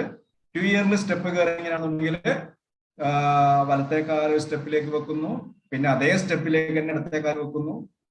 അങ്ങനെയാണ് ഒരേ സ്റ്റെപ്പില് ഒരേ ടൈം ഒരു സ്റ്റെപ്പിൽ 2 കാലും ഉണ്ടാവും. അല്ലാതെ ഇങ്ങനെ ആൾട്ടർനേറ്റ് ചെയ്ത് കയറാൻ പറ്റില്ല 2 വയസ്സിൽ. ആൾട്ടർനേറ്റ് ചെയ്ത് കയറാൻ പറ്റുന്നത് 3ാമത്തെ വയസ്സിലാണ്. അതൊക്കെ കൺഫ്യൂസിങ് എല്ലാവരും കൊണ്ട് തന്നെ ചോദിക്കാറുണ്ട്. ഓക്കെ, ഇപ്പൊ climb upstairs 2 feet per step. ഒരു സ്റ്റെപ്പില് 2 feet 2 കാലും ഒരേ സമയത്ത് വെച്ചിട്ട് മെല്ലെ മെല്ലെ കയറി തുടങ്ങുന്നതാണ് 2 ഇയർ. എത്ര ക്യൂബ് ഉണ്ടാക്കും? 7 ക്യൂബ്സ് ഉണ്ടാവും. 7 ക്യൂബ്സ് 2 ഇയർ. പിന്നെ 2 ഇയറിലാണ് വരയ്ക്കാൻ തുടങ്ങുന്നത്. വരയ്ക്കുന്നത് draw vertical and horizontal lines. ആദ്യം കുട്ടി വരയ്ക്കുക ഒരു വര മാത്രം, ഒരു വെർട്ടിക്കൽ ലൈൻ അല്ലെങ്കിൽ ഒരു ഹൊറിസോണ്ടൽ. അപ്പൊ 2 ഇയറിൽ ഇത് 3 ഇമ്പോർട്ടൻ്റ്. എന്തൊക്കെയാണ്? Climb upstairs 2 feet per step, draw vertical and horizontal lines, builds tower of 7 cubes. Sentence ഉണ്ടാക്കുന്നതും 2 ഇയറിലാണ്. അപ്പൊ വേർഡ് സ്റ്റാർട്ട് ചെയ്ത് നമ്മൾ എപ്പോഴാണ് പറഞ്ഞത്? 2 words, that is 1 year അല്ലെ? 1 ഇയറിലെ വേർഡ് 2 words, 2 ഇയറിലെ സെന്റൻസ്, മേക്ക് സെന്റൻസസ്. 2.5 ഇയറിലാണ് ഐ, സെൽഫ് ഐ എന്ന് മനസ്സിലാക്കാൻ പറ്റുന്നത് 2.5 year. Next point is third year. Third year important, പക്ഷെ ഓർക്കാൻ കുറച്ച് എളുപ്പമാണ്. തേർഡ് ഇയർ എന്തൊക്കെയാണ് പറയുന്നത്? റൈഡ് ട്രൈസിക്കിൾ. ട്രൈസിക്കിൾ 3 ഓർത്തിരുന്നാൽ മതി അല്ലെ? തേർഡ് ഇയറിൽ 3 ചക്ര സൈക്കിൾ, 3 വയസ്സിൽ 3 ചക്ര സൈക്കിൾ. അപ്പൊ ട്രൈസിക്കിള് ചവിട്ടി തുടങ്ങുന്നത് 3ാമത്തെ വയസ്സിലാണ്. ഓക്കെ, അപ്പൊ തേർഡ് ബർത്തിലേക്ക് കുട്ടിക്ക് വാങ്ങിക്കൊടുക്കാൻ പറ്റുന്ന ഒരു കളിപ്പാട്ടാണ് എന്ത്? സൈക്കിൾ. 3 ചക്രമുള്ള സൈക്കിൾ. 2 വയസ്സുള്ള കുട്ടിക്ക് വാങ്ങിക്കൊടുത്തിട്ട് കാര്യമില്ല. 3 വയസ്സെങ്കിലും ആവണം, എങ്കിലേ കുട്ടിക്ക് സൈക്കിൾ ചവിട്ടാൻ പറ്റും. അപ്പൊ സ്റ്റെപ്പ് കയറുന്ന ഈ സൈക്കിൾ ചവിട്ടുന്ന പോലെ ഈ ആൾട്ടർനേറ്റീവ് സ്റ്റെപ്പ് ഇതുപോലെ തന്നെ വലത്തെ കാല് ഒരു സ്റ്റെപ്പിലേക്ക് വെക്കുന്നു, ഇടത്തെ കാല് എടുത്തിട്ട് അതിന്റെ മുകളത്തെ സ്റ്റെപ്പിലേക്ക് വെക്കുന്നു. അങ്ങനെ കയറി കയറി ആൾട്ടർനേറ്റീവ് സ്റ്റെപ്പിൽ കയറുന്നത് തേർഡ് ഇയറിലാണ്. സെക്കൻഡ് ഇയറിൽ സ്റ്റെപ്പ് കയറും, പക്ഷേ 1-2 feet സ്റ്റെപ്പ് എന്നുള്ളതാണ് second year. Draw circle, builds tower of 10 cubes. Circle വരയ്ക്കുക 3ാമത്തെ വയസ്സിലാണ്. 10 cubes ആണ് തേർഡ് ഇയർ. ജെൻഡർ മനസ്സിലാക്കുന്നത് തേർഡ് ഇയർ. അപ്പൊ എന്തൊക്കെയാ തേർഡ് ഇയറിൽ? Tricycle, alternative steps, draw circle, build 10 cubes. Okay, പഠിക്കണം, ബൈഹാർട്ട് പഠിക്കണം, വേറെ വഴിയില്ല കേട്ടോ. ഇതൊരു ഇമ്പോർട്ടന്റ് ഏരിയ ആണ്. നിങ്ങൾ കുറച്ചൊന്ന് സമയം ഇതിനെ സ്പെൻഡ് ചെയ്ത് കഴിഞ്ഞാൽ ഒരു ക്വസ്റ്റ്യൻ കിട്ടാൻ ഒരുപാട് ചാൻസ് ഉള്ള ഏരിയയാണ് ഗ്രോത്ത്. ഫോർത്ത് ഇയറിൽ ഒരു കാര്യം മാത്രം ഓർത്തിരുന്നാൽ മതി. Draws, cross and rectangles. Rectangle എന്ന് പറഞ്ഞാൽ 4 സൈഡ് അല്ലേ? അപ്പൊ 4 സൈഡ് വരക്കണമെന്നുണ്ടെങ്കിൽ 4 വയസ്സാവും. ഓക്കെ, ഇനി ക്രോസ് എന്ന് പറയുന്നത് 2 അല്ലെ? ക്രോസ് എന്ന് പറഞ്ഞെങ്കിൽ റെക്ടാംഗിൾ അല്ലെങ്കിൽ ക്രോസ്. ഈ ക്രോസും റെക്ടാംഗിളും വരക്കണമെന്നുണ്ടെങ്കിൽ 4 വയസ്സ്. അപ്പൊ വരകൾ എന്തൊക്കെയാ? വെർട്ടിക്കൽ ആൻഡ് ഹൊറിസോണ്ടൽ ലൈൻ 2ാമത്തെ വയസ്സിൽ, സർക്കിൾ 3ാമത്തെ വയസ്സിൽ, റെക്ടാംഗിൾ ആൻഡ് ക്രോസ് 4ാമത്തെ വയസ്സ്. അതാണ് വരകൾ. ഓക്കെ, ക്യൂബ്സ് എന്തൊക്കെയാണ്? ക്യൂബ്സ് 2 cubes 1 year, 1.5 ഇയറിൽ 4 cubes, സെക്കൻഡ് ഇയറിൽ 7 cubes, തേർഡ് ഇയറിൽ 10 cubes. ഓക്കെ, ഇനി ലാംഗ്വേജ് എന്തൊക്കെയാണ്? മോണോസിലബിൾ 6 months, ബൈസിലബിൾ 9th month, 2 words 1 year, make sentences 2 year. Knows gender 3rd year. Knows gender 3rd year.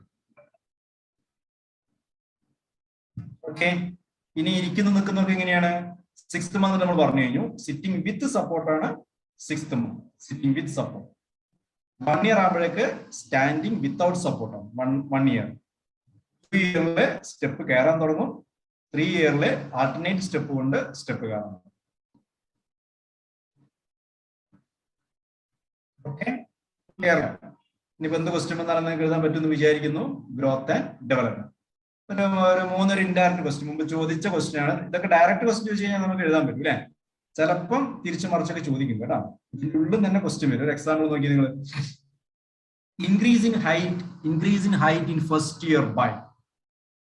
Confusing question ആണ് അല്ലെ? എന്താണ് ഉദ്ദേശിക്കുന്നത്? Increase in height in first year by. അങ്ങനെ answer പറയാൻ പറ്റുന്നത്? ഇതിനെന്തൊക്കെ നമുക്ക് അറിയണം? ഇതെന്താ ഉദ്ദേശിക്കുന്നത്? ഫസ്റ്റ് ഇയർ കൊണ്ട് എത്ര പെർസെന്റേജ് ഹൈറ്റ് ഇൻക്രീസ് ചെയ്യുന്നതാണ്. അപ്പൊ ബർത്തിൽ എത്ര ഹൈറ്റ് ഉണ്ടായിരിക്കണം എന്ന് നമുക്ക് അറിയണം. ഫസ്റ്റ് ഇയറിൽ എത്രയാണ് ഹൈറ്റ് വരിക എന്നറിയണം. എന്നിട്ട് ഇതിന്റെ പെർസെന്റേജ് കണ്ടുപിടിക്കാൻ അറിയണം. ഇത് 3 അറിയെങ്കിൽ മാത്രമേ നമുക്ക് ആൻസർ ഇതിലേക്ക് ക്വസ്റ്റ്യൻ ആൻസർ ചെയ്യാൻ പറ്റും. അപ്പൊ ജനിക്കുമ്പോൾ കുട്ടിക്ക് എത്രയാണ് ഹൈറ്റ്? 50 സെന്റിമീറ്റർ, അരമീറ്റർ ആണ് അല്ലെ?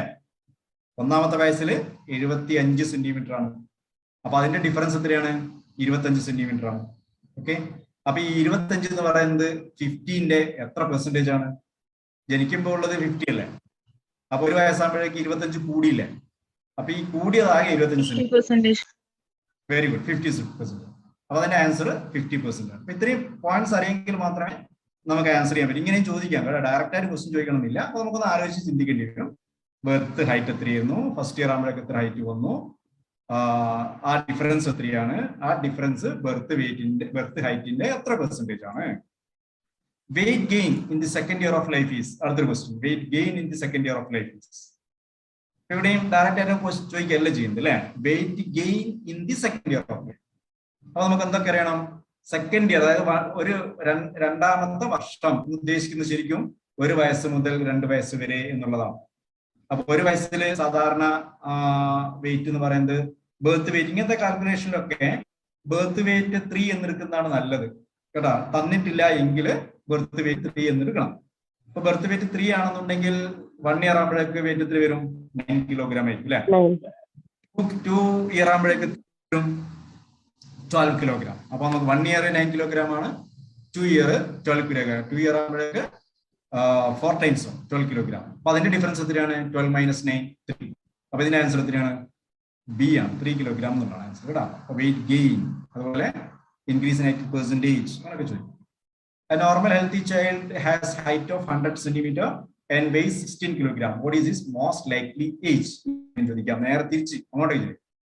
അപ്പൊ ഹൈറ്റ് തന്നിട്ടുണ്ട്, വെയിറ്റ് തന്നിട്ടുണ്ട്, അതിന്റെ ഏജ് എന്തായിരിക്കും? ആൻസർ 1 മീറ്റർ ആവുമ്പോഴാ ഹൈറ്റ് 4ാമത്തെ വയസ്സിൽ ഹൈറ്റ് ഡബിൾ ആവുന്നത് 4th ഇയർ, വെയിറ്റ് ഡബിൾ ആവുന്നത് 5th month, weight 5th month, height double ആവുന്നത് 4th. So these are the answers.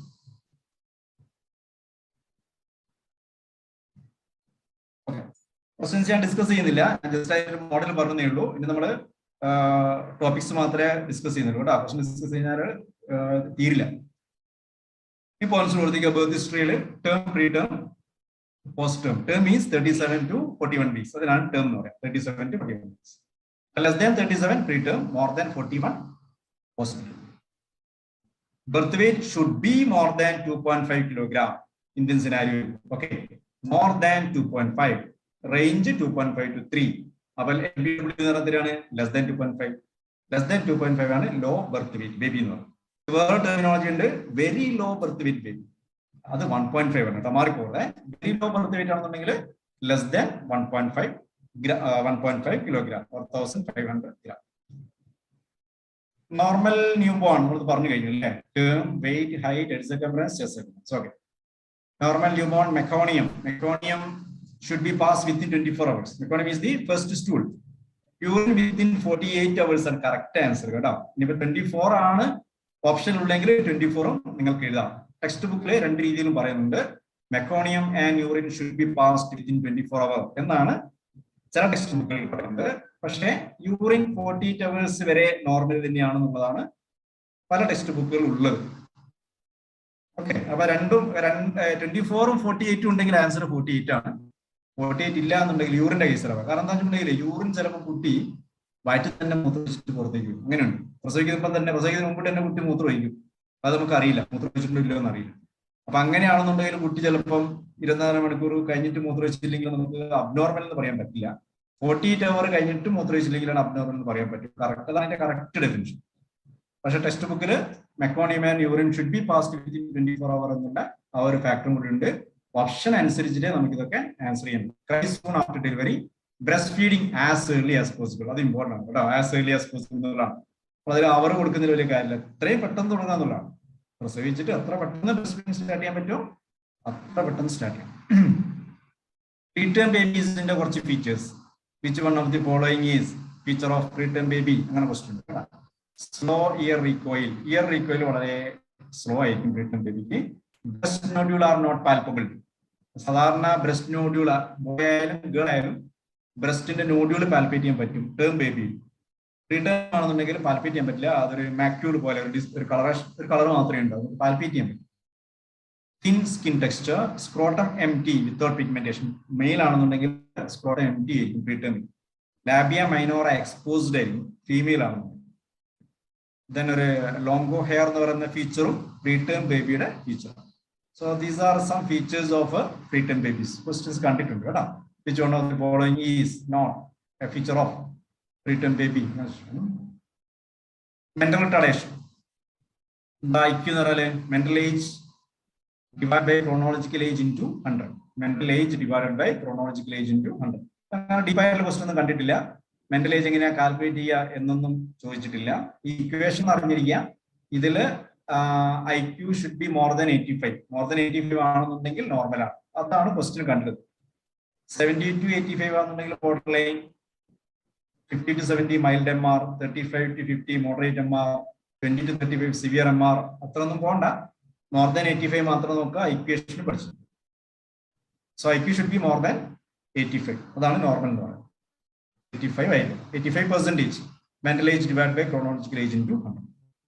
Eruption of teeth ഇതൊരു സിമ്പിൾ ആയിട്ടുള്ള ഒരു ഏരിയ ആണ്. ക്വസ്റ്റ്യൻസ് വന്നിട്ടുണ്ട്. നോക്കുന്നതല്ല, ഒരുപാട് പഠിക്കാനൊന്നുമില്ല. എന്തൊക്കെ ഇതിൽ പഠിക്കേണ്ടത്? ഫസ്റ്റ് ചോദിച്ച ഏരിയ മാത്രമേ ഡിസ്കസ് ചെയ്യുന്നുള്ളൂ, എല്ലാം ഡിസ്കസ് ചെയ്യുന്നില്ല. Temporary teeth and permanent teeth. Temporary teeth 20 number അല്ലെ, അതെല്ലാവർക്കും അറിയാം. Erupt from 6 months to 2.5 years. അപ്പൊ സ്റ്റാർട്ട് ചെയ്യുന്നത് 6ാമത്തെ മാസത്തിലാണ്. അത് 2.5 വയസ്സ് വരെ ഉണ്ട്. എല്ലാവർക്കും അറിയുന്നതാണ്. ചിലപ്പോൾ ഇത് ഡയറക്റ്റ് ആയിട്ട് ക്വസ്റ്റ്യൻ ചോദിക്കും. പീഡിയാട്രിസ്റ്റ് ഇപ്രാവശ്യം ഡയറക്റ്റ് ക്വസ്റ്റ്യൻ മതി എന്ന് തീരുമാനിച്ചു കഴിഞ്ഞാൽ ഡയറക്റ്റ് ക്വസ്റ്റ്യൻ വരും. അതല്ല, പീഡിയാട്രിസ്റ്റ് നമുക്ക് ഇപ്രാവശ്യം ഒരു എന്താ പറയുക റാങ്ക് ഡിറ്റർമിനിങ് ഏരിയയ്ക്ക് മാറ്റാം എന്ന് ക്വസ്റ്റ്യൻ എന്നാണ് തീരുമാനിച്ചു കഴിഞ്ഞാൽ ഇൻഡയറക്റ്റ് ക്വസ്റ്റ്യനെ പീഡിയാട്രിസ്റ്റ്. ഓക്കെ, ഇതെല്ലാവരും ആൻസർ ചെയ്യും. പക്ഷെ ഇതല്ല നമ്മൾ പഠിക്കേണ്ടത്. നമ്മൾ ഇതിന്റെ അപ്പുറം പഠിക്കണം. അതല്ലേ നമുക്ക് റാങ്ക് കൂടുതലുണ്ട്. Dentition is delayed if it is not erupted even after 13 months of age. അപ്പൊ ഇത് വേറൊരു പോയിന്റ്, കൺഫ്യൂസിംഗ് പോയിന്റ് ആണ്. എന്താണത്? ടെമ്പററി ടീത്ത് സ്റ്റാർട്ട് ചെയ്യുന്നത്, ഇറപ്ഷൻ സ്റ്റാർട്ട് ചെയ്യുന്നത് 6 months നോർമലി അല്ലെ. അപ്പൊ 6ാമത്തെ മാസത്തില് കുട്ടികൾക്ക് പല്ല് വന്ന് തുടങ്ങും. അപ്പൊ 7ാം മാസം 8ാം മാസം പല്ല് വന്നില്ലെങ്കിൽ ഡിലേ എന്ന് നമുക്ക് പറയാൻ പറ്റില്ല. 8ാമത്തെ മാസം വന്നില്ലെങ്കിൽ പറയാൻ പറ്റില്ല. എന്താവണം? 13 മാസമായിട്ട് പല്ല് വന്നില്ലെങ്കിൽ മാത്രമേ ഡിലേ എന്ന് പറയാൻ പറ്റൂ. അപ്പൊ നമുക്കത് കൺഫ്യൂഷൻ ആവാൻ ചാൻസ് ഉണ്ട്. നമ്മളിത് ഓർത്തിട്ടുണ്ടാവും. എന്ത് 6 months പല്ല് ഇറപ്റ്റ് ചെയ്ത് തുടങ്ങുന്നത് നമുക്കറിയാം. അപ്പൊ ഡിലേ എന്ന് പറയുമ്പോൾ 6 months കഴിഞ്ഞാലാണ് എന്ന് വിചാരിക്കും. 6 months കഴിഞ്ഞാൽ നമുക്ക് ഡിലേ എന്ന് പറയാൻ പറ്റില്ല. 13 months ആണ്, അല്ലെങ്കിൽ 1 year ആവണം. അങ്ങനെ 1 year ആണെന്നുണ്ടെങ്കിൽ 1 year, ചിലപ്പോൾ ഓപ്ഷൻ 1 year കൊടുത്തിട്ടുണ്ടാവുക. 13 months ആണെങ്കിൽ 13 months. Okay, permanent 32 in number. Temporary teeth 20, permanent 32. Erupt from 6 years to 14 years. അപ്പൊ ടെമ്പററി ടീത്ത് 6 months തുടങ്ങുന്നു, പെർമനന്റ് ടീത്ത് 6 years തുടങ്ങുന്നു. ഓർക്കാൻ എളുപ്പമാണ് അല്ലെ. 6ാം മാസത്തിലാണ് ടെമ്പററി ടീത്ത് സ്റ്റാർട്ട് ചെയ്യുന്നത്. പെർമനന്റ് ടീത്ത് സ്റ്റാർട്ട് ചെയ്യുന്നത് 6ാമത്തെ വയസ്സിലാണ്. 14 വയസ്സ് വരെ ഉണ്ടാവും. But molars erupt beyond 17 years. എന്തൊക്കെയാ ടെമ്പററി ടീത്ത് എന്ന് പറയുന്നത്? ഏതൊക്കെയാണ് ഈ 20 ടെമ്പററി ടീത്ത്? ഇൻസിസേഴ്സ്. എത്ര ഇൻസിസേഴ്സ് ഉണ്ട്? 4 സെൻട്രൽ ഇൻസിസേഴ്സ്, 4 ലാറ്ററൽ. ഒരു അപ്പർ ജോയിൽ മാത്രമാണ് പറയുന്നത് കേട്ടോ. 4 central incisors, 4 lateral incisors. Then 4 canines, 4 first molars, 4 second molars. അങ്ങനെ ടോട്ടൽ 20 ടെമ്പററി ടീത്ത്. ഇതിലെന്താണ് ഇമ്പോർട്ടന്റ് ആയിട്ടുള്ള പോയിന്റ്സ് ഓർത്തിരിക്കുന്നുണ്ടെങ്കിൽ നടുവിലുള്ളത് incisors. Okay, first molar primary ടീത്തിലുണ്ട്, സെക്കൻഡ് മോളാറും പ്രൈമറി ടീത്തിലുണ്ട്. എന്താണ് ഇല്ലാത്തത്? പ്രീ മോളാറും തേർഡ് മോളാറാണ് ഇല്ല. അപ്പൊ പ്രീ മോളാർ പ്രൈമറി ടീത്തിലില്ല. ഇതാണ് തെറ്റിപ്പോവാൻ ചാൻസ്. അത് തന്നെയാണ് പലപ്പോഴും ക്വസ്റ്റ്യൻ ചോദിച്ചത്. നമ്മൾ വിചാരിക്കും പ്രീ മോളാറാണ് പ്രൈമറി ടീത്തിൽ ഉള്ളത്. പ്രീ മോളാറ് പ്രൈമറി ടീത്തിൽ ഇല്ല. പ്രീ മോളാറ് സെക്കൻഡറി ടീത്തിലേ വരുന്നുള്ളൂ, പെർമനന്റ് ടീത്തിലേ വരുന്നു. പ്രൈമറി ടീത്ത് എന്ന് പറയുന്നത് incisors, canines, first molar and second molar. അപ്പൊ എന്തൊക്കെയാണ് ഈ നമ്പർ? നമ്മൾ എപ്പോഴാണ് ഇത് ഇറപ്റ്റ് ചെയ്യുന്ന കൃത്യമാസമൊന്നും ഓർത്തിരിക്കേണ്ട, ഈ നമ്പർ ഓർത്തിരിക്കേണ്ട, ഇതൊന്നും വലിയ കാര്യമില്ല. ആ ഒരു ഓർഡർ നിങ്ങൾ അറിഞ്ഞിരിക്കുക. ആദ്യം ഏതാണ് ഇറപ്റ്റ് ചെയ്യുന്നത്? ഇൻസിസർ, സെൻട്രൽ ഇൻസിസർ ആണ് ഫസ്റ്റ്. അത് നിങ്ങൾക്ക് എല്ലാവർക്കും അറിയാം അല്ലെ. കുട്ടികളുടെ ആദ്യം വരുന്ന പല്ല് ഏതാണ്? നടുവിലുള്ള 2 പല്ലല്ലേ ആദ്യം വരിക, എല്ലാവർക്കും അറിയുന്നല്ല. അത് മുകളിലാണോ താഴെയാണോ? താഴെയാണ് കേട്ടോ. താഴത്തെ ലോവർ സെൻട്രൽ ഇൻസിസർ ആണ് ഫസ്റ്റ് ഇറപ്റ്റ്. അങ്ങനെയൊക്കെ ചോദിച്ചിട്ടുണ്ട്. നമ്മള് ഇതൊക്കെ നമുക്ക് അറിയായിരിക്കും. എന്തറിയാ? ഇൻസിസർ ആണെന്ന് നമുക്കറിയാം, ടെമ്പററി ടീത്ത് എന്തൊക്കെയാണെന്ന് അറിയാം. പക്ഷെ ചോദിച്ചിരിക്കുന്ന ക്വസ്റ്റ്യൻ എന്താ ഒരിക്കൽ ചോദിച്ചത്? ഏത് ഇൻസിസർ ആണ് ഫസ്റ്റ് ഇറപ്റ്റ് ചെയ്യുന്നത്? ലോവർ ആണോ, അപ്പർ ആണോ, സെൻട്രൽ ആണോ, ലാറ്ററൽ ആണോ? അങ്ങനെയൊക്കെ ചോദിച്ചു. ഓക്കെ, അപ്പൊ ഫസ്റ്റ് ഇറപ്റ്റ് ചെയ്യുന്നത് താഴത്തെ സെൻട്രൽ ആണ്, ലോവർ സെൻട്രൽ ആണ് ഫസ്റ്റ് ഇറപ്റ്റ് ചെയ്യുന്നത്. ഓക്കെ, അപ്പം പ്രൈമറി ടീത്തില് ഫസ്റ്റ് ഇറപ്റ്റ് ചെയ്യുന്നത് ഇൻസിസർ ആണ്. അതൊരു പോയിന്റ്. ഒന്നുകൂടെ സ്പെസിഫൈ ചെയ്ത് കഴിഞ്ഞാൽ ലോവർ സെൻട്രൽ ഇൻസിസർ. പെർമനന്റ് ടീത്തില് എന്തൊക്കെ കൂടുതലായിട്ട് വന്നു?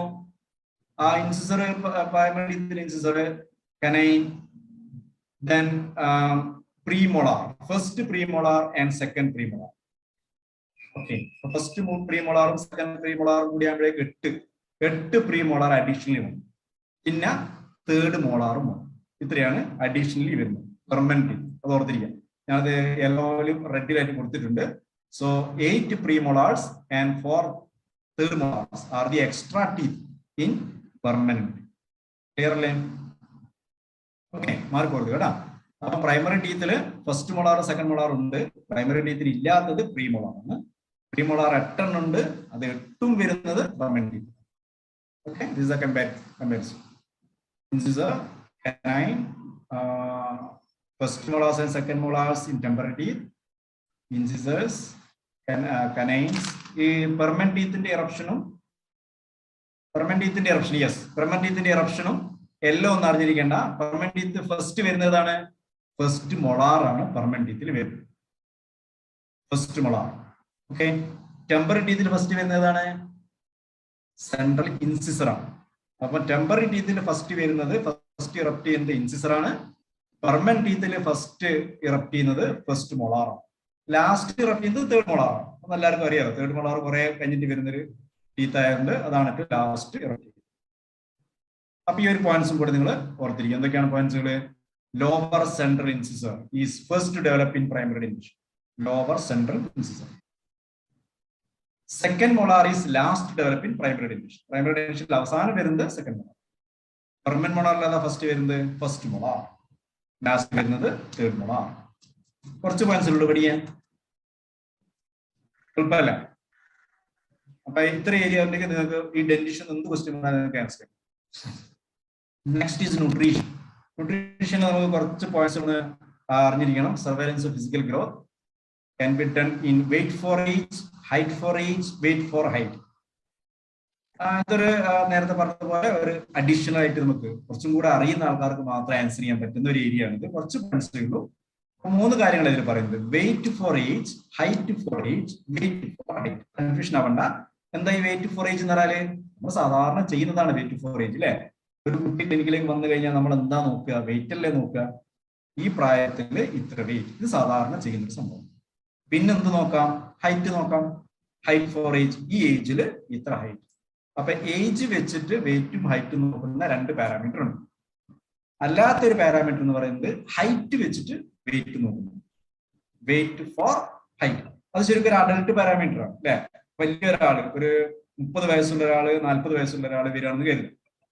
30 വയസ്സിൽ ഇത്ര വെയിറ്റ്, ഇത്ര ഹൈറ്റ്, 40 വയസ്സിൽ ഇത്ര വെയിറ്റ്, ഇത്ര ഹൈറ്റ്, അങ്ങനെ ഉണ്ടോ? നമുക്ക് ഇല്ല.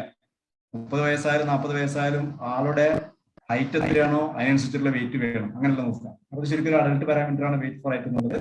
അതും കുട്ടികൾ നമ്മൾ നോക്കും. ഓക്കെ, എന്തൊക്കെ ഇതിന്റെ ഇമ്പോർട്ടൻസ് എന്നുള്ളതാണ്. Weight for age, weight for age എന്ന് പറഞ്ഞാൽ നേരത്തെ പറഞ്ഞതുപോലെ ഇതാണ് ഏറ്റവും സാധാരണ നോക്കുന്ന ഒരു പാരാമീറ്റർ. മാൽന്യൂട്രീഷൻ ക്ലാസിഫൈ ചെയ്യാൻ വേണ്ടിയിട്ടാണ് മെയിൻ ആയിട്ടും വെയിറ്റ് ഫോർ ഏജ് നോക്കുന്നത്.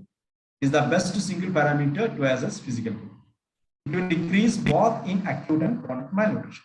അക്യൂട്ട് മാൽന്യൂട്രീഷനിലും ഇത് കുറയാം, ക്രോണിക് മാൽന്യൂട്രീഷനിലും. വെയിറ്റ് ഫോർ ഏജ് കുറയാം. സാധാരണ നോക്കുന്ന വെയിറ്റ്, പ്രായത്തിനനുസരിച്ചിട്ടുള്ള വെയിറ്റ് എത്ര വേണം? നമ്മൾ നേരത്തെ ചാർട്ട് വെച്ചു അല്ലെ. 1 വയസ്സിൽ ഇത്ര വെയിറ്റ് വേണം, 2 വയസ്സിൽ ഇത്ര വെയിറ്റ് വേണം, 5 വയസ്സിൽ ഇത്ര വെയിറ്റ് വേണം, 7 വയസ്സിൽ ഇത്ര വെയിറ്റ് വേണം എന്നൊക്കെ നമുക്ക് അറിയാം. അത് അത്ര തന്നെ വേണമെന്നില്ല, അതിന്റെ 80% എങ്കിലും വേണം. ആ പാരാമീറ്ററിന്റെ ആ ഒരു വാല്യൂവിന്റെ 80% ഉണ്ടെങ്കിൽ നോർമലാണ്, മോർ ദാൻ 80% ആണ്. Grading of malnutrition according to IAP, ഇത് ഇമ്പോർട്ടന്റ് ആണ്. പല ക്വസ്റ്റ്യനിലും തിരിച്ചു മറിച്ചൊക്കെ ചോദിച്ചിട്ടുണ്ട്. ഈ പെർസെന്റേജ് ഏത് ഗ്രേഡാണ്? ഈ ഗ്രേഡ് ആണെന്നുണ്ടെങ്കിൽ എത്ര പെർസെന്റേജ് ആണ്? ഒരു ഏജ് തരും, അല്ലെങ്കിൽ കുട്ടിയുടെ ഏജ് തരും, കുട്ടിയുടെ വെയിറ്റും തരും, എന്നിട്ട് കുട്ടിക്ക് മാൽന്യൂട്രീഷൻ ഉണ്ടോ, ഏത് ഗ്രേഡാണ്, ഇങ്ങനെ ചോദിച്ചിട്ടുണ്ട്. അപ്പൊ നമുക്ക് കുട്ടിയുടെ ഏജ് തന്നിട്ട് വെയിറ്റ് തന്നു കഴിഞ്ഞാൽ ആ ഏജിലെ നോർമൽ വെയിറ്റ് എത്രയാണെന്ന് നമുക്കറിയണം. ആ കുട്ടിയുടെ വെയിറ്റ് ഇപ്പോഴത്തെ നോർമൽ വെയിറ്റിന് എത്ര പെർസെന്റേജ് ഇതാണെന്ന് അറിയണം. ഈ മാൽന്യൂട്രീഷന്റെ ഗ്രേഡിംഗ് അറിയണം. ഇതെല്ലാം അറിയെങ്കിൽ മാത്രമേ നമുക്ക് ആൻസർ ചെയ്യൂ. അപ്പൊ അതൊരു ഇൻഡയറക്റ്റ് ക്വസ്റ്റൻ ആണ്, ഡയറക്റ്റ് ക്വസ്റ്റൻ അല്ല. കുറെ കാര്യങ്ങൾ അറിയെങ്കിൽ മാത്രമേ നമുക്കതിന് ആൻസർ ചെയ്യാൻ പറ്റും. അപ്പം ഗ്രേഡിംഗ് മോർ ദാൻ 80 എന്ന് പറയുന്നത് നോർമലാണ്. ഓർക്കാൻ എളുപ്പമാണ്, വലിയ പ്രശ്നമൊന്നുമില്ല. മോർ ദാൻ 80 എന്ന് പറയുന്നത് നോർമലാണ്. അപ്പൊ 80ന്റെ താഴെ പോയി കഴിഞ്ഞാൽ 3 ഫസ്റ്റ് ഗ്രേഡ് 1 മാൽന്യൂട്രീഷൻ. 80ന്റെ താഴെ പോയാൽ 70ന്റെയും താഴേക്ക് പോയി കഴിഞ്ഞാൽ ഗ്രേഡ് 2 മാൽന്യൂട്രീഷൻ. 60ന്റെയും താഴെ പോയി കഴിഞ്ഞാൽ ഗ്രേഡ് 3 മാൽന്യൂട്രീഷൻ. 15 താഴെ പോയി കഴിഞ്ഞാൽ ഗ്രേഡ് ഫോർമാണ്. അത് ആ ഒരു ഓർഡറിൽ തന്നെ 10ന്റെ ഒരു ഡിഫറൻസ് വെച്ചിട്ട് നോക്കിയിരുന്നാൽ മതി. It should be more than 80%. Height for age. ഇതെന്താ ഉദ്ദേശിക്കുന്നുണ്ടെങ്കിൽ വെയിറ്റ് എന്ന് പറയുന്നത് ഒരു അക്യൂട്ട് ഡിസീസ് വന്നാൽ തന്നെ വെയിറ്റ് കുറയാം. ഓക്കെ, അപ്പൊ മാൽന്യൂട്രീഷനും ക്രോണിക് മാൽന്യൂട്രീഷന്റെയും പാരാമീറ്റർ ആണ് നമ്മളൊന്ന് പറഞ്ഞു. പക്ഷെ ഹൈറ്റ് എന്ന് പറയുന്നത് ഹൈറ്റ് കുട്ടിക്ക് കുറവാണെന്നുണ്ടെങ്കിൽ, നോർമൽ ഹൈറ്റ് ഇല്ല എങ്കിൽ that is indication of chronic malnutrition. ഒരു കുട്ടിക്ക് കുറെ കാലമായിട്ട് ന്യൂട്രീഷൻ ഡെഫിഷ്യൻസി ഉണ്ടെങ്കിൽ മാത്രമേ ഹൈറ്റ് കുറയൂ. അതാണ് ഹൈറ്റിന്റെ വലിയ ഇമ്പോർട്ടൻറ്റ്. അപ്പൊ ഹൈറ്റ് കുറവാണെന്നുണ്ടെങ്കിൽ it is a indication for chronic malnutrition. Okay, അതാണ് ചോദിച്ചിരിക്കുന്നത് പല ക്വസ്റ്റ്യൻ പേപ്പറിൽ കേട്ടോ. ക്രോണിക് മാൽന്യൂട്രീഷന്റെ ഇൻഡിക്കേഷൻ ഏതാണ്? Height for age. Then weight for height. Weight for height it reflects acute malnutrition. Weight for height ആണ് acute malnutrition. Okay. Never equation. Calorie requirement. നമുക്ക് പിന്നെ ഡിസ്കസ് ചെയ്യാം, കുറച്ച് കൺഫ്യൂസിംഗ് ആണ്. Then marasmus and Kwashiorkor. രണ്ട് terminology, marasmus and Kwashiorkor. എന്താണത്? Protein energy malnutrition ആണ് അല്ലേ? The extreme forms of the two extreme forms of protein energy malnutrition are marasmus and Kwashiorkor. എന്തൊക്കെയാണ് അതിന്റെ difference? In marasmus, wasting of muscles and subcutaneous tissue, underweight, standing, voracious appetite, emaciation without edema. അപ്പൊ എന്തൊക്കെയുണ്ട്? Wasting of muscles, underweight, stunting, at the same time increased appetite. Okay, emaciation without edema. എഡിമയില്ല. ക്വാഷിയോർക്കറിലേക്ക് വന്നു കഴിഞ്ഞാലോ ഇതില് retarded growth, mental changes and edema. ആ പച്ച mark ചെയ്ത് നിങ്ങൾ ഓർത്തിരുന്നാൽ മതി. അതാണ് ഏറ്റവും ഇമ്പോർട്ടൻ്റ് ആയിട്ടുള്ള സംഭവങ്ങൾ. റിട്ടാർഡ് ഗ്രോത്തിന്റെ കൂടെ മെന്റൽ ചേഞ്ചസും എഡിമയും കൂടെ ക്വാഷിയോർക്കറിൽ ഉണ്ടാവും. മരാസ്മസില് എഡിമയും മെന്റൽ ചേഞ്ചസും അങ്ങനെ പറയുന്നില്ല. ഓക്കെ, ക്വാഷിയോർക്കറിന്റെ വേറെ ഫീച്ചേഴ്സ്. ഹെപ്പറ്റോമെഗാലി ക്വസ്റ്റ്യൻ ചോദിച്ചിട്ടുണ്ട്. ഹെപ്പറ്റോമെഗാലി ക്വാഷിയോർക്കറിൽ ഉണ്ടാവും. Hepatomegaly is due to fatty liver. Fatty liver കൊണ്ടാണ് ഹെപ്പറ്റോമെഗാലി. രണ്ട് തിരിച്ചു മറിഞ്ഞ് ചോദിച്ചിട്ടുണ്ട്. ഫാറ്റി ലിവറും ചോദിച്ചിട്ടുണ്ട്, ഹെപ്പറ്റോമെഗാലി ചോദിച്ചിട്ടുണ്ട്. ഫ്ലാഗ് സൈൻസ് ഓഫ് ഹെയർ, അത് ഓപ്ഷനിൽ ഉണ്ടാവാം. പാച്ചി ഡീപിഗ്മെന്റേഷൻ, അതായത് അതും ക്വാഷിയോർക്കറിലാണ്. അതായത് മുടി ന്യൂട്രീഷൻ ഉള്ള സമയവും ന്യൂട്രീഷൻ ഇല്ലാത്ത സമയം ഉണ്ടാവും കുട്ടിക്ക് കുറച്ചു കാലം ന്യൂട്രീഷൻ കിട്ടുന്നു, കുറച്ചു കാലം ന്യൂട്രീഷൻ കിട്ടുന്നില്ല. അപ്പൊ ന്യൂട്രീഷൻ ഉള്ള സമയത്ത് ആ മുടിയുടെ കളറ് സാധാരണ കളറായിരിക്കും. ന്യൂട്രീഷൻ കിട്ടാത്ത സമയത്തുള്ള മുടിയുടെ കളറ് ഡീപിഗ്മെന്റഡ്. അപ്പൊ കുട്ടിയുടെ മുടി എന്ന് പറയുന്നത് തന്നെ രണ്ട് കളറിൽ മുടി കാണും. അതിനാണ് പാച്ചി ഫ്ലാഗ് സൈൻസ് ഓഫ് ഹെയർ എന്ന് പറയുന്നത്. പിന്നെ ഫ്ലേക്കി പെയിന്റ് ഡെർമറ്റോസിസ്, അതും ക്വാഷിയോർക്കറാണ് കേട്ടോ. Hyper pigmentation. Flaky paint dermatosis എന്ന് കേട്ട് കഴിഞ്ഞാൽ അപ്പം ക്വാഷിയോർക്കർ എന്ന് ഓർക്കുക.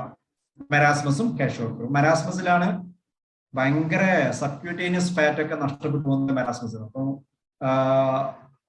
ആ ഒരു ഫോട്ടോ കണ്ടില്ലേ നിങ്ങൾ? ആ ഒരു കോലം കാണുന്ന മെരാസ്മസിൽ. പക്ഷെ ക്വാഷിയോർക്കറിൽ എഡിമ ഉണ്ടാവും. ക്വാഷിയോർക്കർ കണ്ടാല് നമുക്ക് ഇത് പറയാൻ പറ്റില്ല. അതിന്റെ കൂടെ തന്നെ എഡിമയുടെ കൂടെ തന്നെ സ്കിൻ ചേഞ്ചസ് ഉണ്ടാവും, മെന്റൽ റിട്ടാർഡേഷൻ ഉണ്ടാവും. അതാണ് അതിന്റെ ഒരു feature. Growth retardation, edema and mental changes. പിന്നെ ഈ സ്കിൻ ചേഞ്ചസിൽ flaky paint dermatosis, hyper pigmentation, then flax sign of hair. All these are important in Kwashiorkor. This is a flaky paint dermatosis in Kwashiorkor.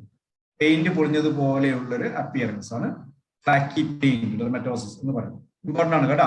ഈ terminology കേട്ട് കഴിഞ്ഞാൽ അപ്പം kwashiorkor നോക്കാം. Okay, doctor Binu എന്തെങ്കിലും add ചെയ്യാനുണ്ടോ? ഇങ്ങനെ പറഞ്ഞു പോയി കഴിഞ്ഞാൽ എനിത്തിങ് ടു ആഡ്? ജയിൽ ഡോക്ടർ, അതെ, ഒരു കാര്യം ചെയ്തോ, നിങ്ങൾ കംപ്ലീറ്റ് ചെയ്തോ? നമുക്ക് അഥവാ ലേറ്റ് ആണെങ്കിൽ പിന്നെ ഒരു ക്വസ്റ്റ്യൻ ഡിസ്കഷൻ വെക്കുന്നതിന്റെ കൂടെ ഞാൻ പറയാം. അതായിരിക്കും നന്നാകാം. ഇപ്പൊ ഇനി ഇതാവില്ലേ, ആൾക്കാർ കേട്ട് മടുപ്പില്ലേ? അപ്പൊ ഒരു കാര്യം ചെയ്യാം, നിങ്ങൾ അത് ആ ബ്രസ്റ്റ് ഫീഡിങ് കൂടി കംപ്ലീറ്റ് ചെയ്യും. എന്നിട്ട് ഇവരൊന്ന് റിഫ്രഷ് ചെയ്തിട്ട് നമുക്ക് ഒരു ക്വസ്റ്റ്യൻ കുറച്ച് ഡിസ്കസ് ചെയ്യുന്നതിന്റെ കൂടെ എക്സ്ട്രാ പോയിന്റ് വേണമെങ്കിൽ ആഡ് ചെയ്യാം. ഞാനും മുഴുവനായിട്ട് വായിച്ചു. അതല്ലേ നല്ലത്? പറയുന്നത് കേൾക്കുന്നതിനും പവറടിക്കുന്നതിനെ കെട്ടി നല്ല നിങ്ങൾ ഡിസ്കഷൻ കിട്ടുന്ന സമയത്ത്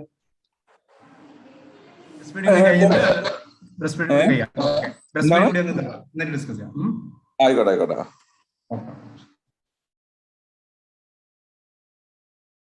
ബ്രസ്റ്റ് ഫീഡിംഗ്.